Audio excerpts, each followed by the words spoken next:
শুধুমাত্র এই দোয়াটি একবার পড়েন, আল্লাহ তাআলা আপনার 90 বছরের গুনাহ মাফ করে দেবেন ইনশাআল্লাহ। আপনার 90 বছরের গুনাহ মাফ হয়ে যাবে যদি মাত্র এই দোয়াটি যদি একবার পড়তে পারেন। আপনার ভাগ্য খুলে যাবে, রিজিকে বরকত আসবে, মনের ন্যাক আশা পূরণ হবে, আল্লাহ আপনার সব দোয়া কবুল করে দিবেন। সুবহানাল্লাহি ওয়া বিহামদি। এত ফজিলত, এই দোয়াটা আপনারা শেয়ার করে দিবেন। এই যুবকেরা, আমল না করেও সওয়াব পাবা। তোমার একটি শেয়ারে, একটা বাটনে প্রেস করে তুমি সওয়াব পেয়ে যাবা। কারণ তুমি আমল না করো, অন্য কেউ যদি তোমার শেয়ারের বদৌলতে আমল করে সওয়াব তুমি পেয়ে যাবা। নবীজির হাদিস।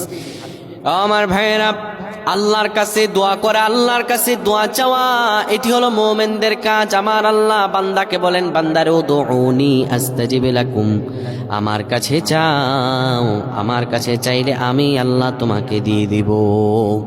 কেউ যদি একবারে দোয়াটি পড়তে পারে, দোয়াটি হলো রব্বি ইন্নী যালামতু নাফসি ফাগফিরলি।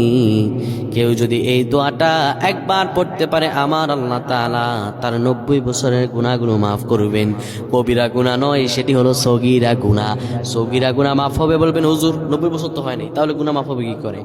আপনার যত বছর হয়েছে তত বছরের সগীরা গুনাহ মাফ হবে, আর বাদ বাকিটা কাউন্ট করে আপনার আমল নামায় নফল নামাজ, নফল আমলের সওয়াব আল্লাহ তাআলা আপনার আমল নামায় দিয়ে দিবেন।